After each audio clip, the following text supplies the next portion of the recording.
النهارده اليوم 30 للغط. المفروض نحوله بقى البادي من ناعم لخشن. بصوا حطيت لهم النهارده بادي خشن، ولازم احط لهم في الميه مضاد سموم.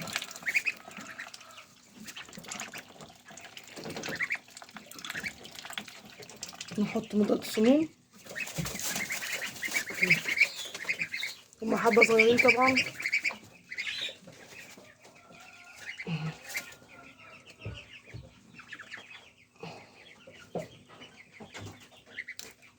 حطينا لهم مضاد السموم عشان نغير لهم الباقي من ناعم لخشن. شايفين؟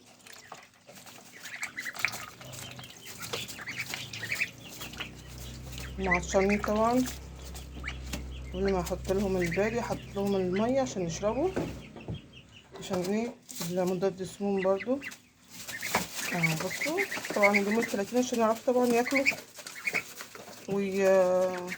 ويبنوا معانا بقى وزن، فاهمين؟ بصوا عيش مع باقي برضو.